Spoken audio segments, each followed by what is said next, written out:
Hello मित्रों नमस्कार। हूँ छूँ अत्यारे टोरंटो कैनेडा। आ छे जेमसन स्ट्रीट અને અત્યારે અહીં કેનેડાના સમય મુજબ સાંજના 7:30 થયા છે, પણ ફૂલ સનલાઇટ છે અહીંયા. આપ જોઈ શકો છો, ફૂલ સનલાઇટ છે. આપણા ભારતના સમય મુજબ અત્યારે સવારના 5 વાગ્યા હશે લગભગ. આ જેમસન સ્ટ્રીટ છે અને અહીંયા બધા બિલ્ડિંગો લગભગ એમ કહેવાય છે કે 60 વર્ષ જૂના છે, પરંતુ કોઈ પણ જગ્યાએ કોઈ પણ પ્રકારના બાંધકામની તકલીફ કે અન્ય કોઈ તકલીફ લાગી નથી. વેલ મેન્ટેન છે. અહીંયા રીડેવલપમેન્ટ જેવી કોઈ જરૂરત નથી લાગતી. આપ જોઈ શકો છો.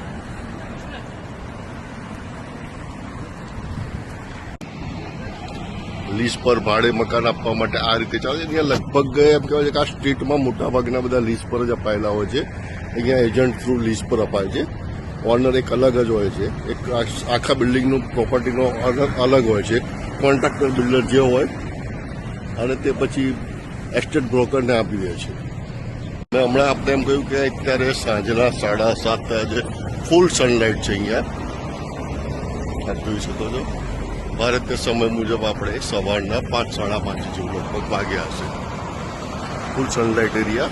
અને હું જઈ રહ્યો છું અત્યારે લેકશોર પર. સામે જ લેકશોર છે. 2 મિનિટ પછી ફરીથી વિડીયો કનેક્ટ કરી લેકશોર પર જઈશું આપણે. આ હાઈવે રોડ છે જે સીધો ટોરન્ટો એરપોર્ટને કનેક્ટ થાય છે. સામે બીજી તરફ પણ હાઈવે છે. જોઈ શકો છો અત્યારે પિકઅપ અવર્સના કારણે ટ્રાફિક જોવા મળ્યું છે. વત્તા ફીફાનો જે અત્યારે વર્લ્ડ કપ ચાલી રહ્યો છે ફૂટબોલનો, તેના કારણે પણ અહીં ટ્રાફિક જોવા મળ્યું છે. ફૂલ ટ્રાફિક છે. અત્યારે સમર વેકેશનના કારણે બહારથી ટુરિસ્ટ પણ વધારે આવી રહ્યા છે.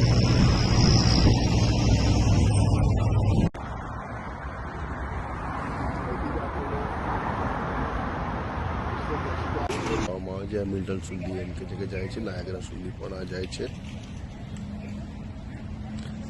ત્યારે 7:45 થઈ ગઈ સાંજના 7:45.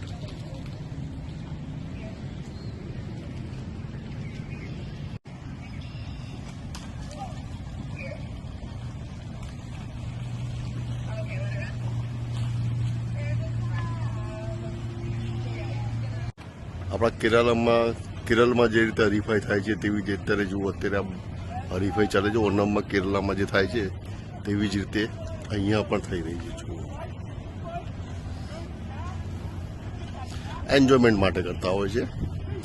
મેં આગળ કહ્યું તેમ અહીંયા ઉનાળો સ્થાનિક રહીશો અને ટુરિસ્ટો માટે અહીંયા ખરેખર એક આશીર્વાદ સમાન રહે છે.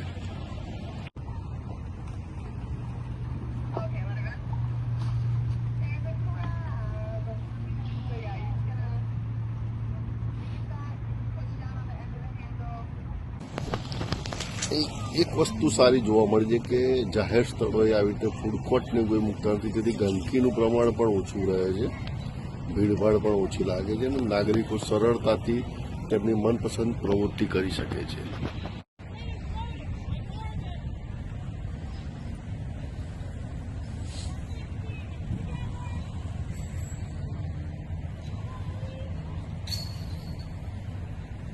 આ બીજો એંગલ છે.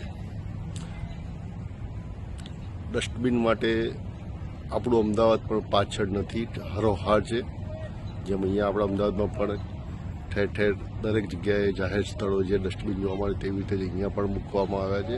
રિસાયકલિંગ અને ગાર્બેજના અલગ અલગ. મેં આગળ કહ્યું તેમ અહીંયા એક્સરસાઇઝ કરવા પણ સાંજે આવતા હોય છે. આ સમયે સાયકલિંગ માટે એન્જોય કરે છે સમરને.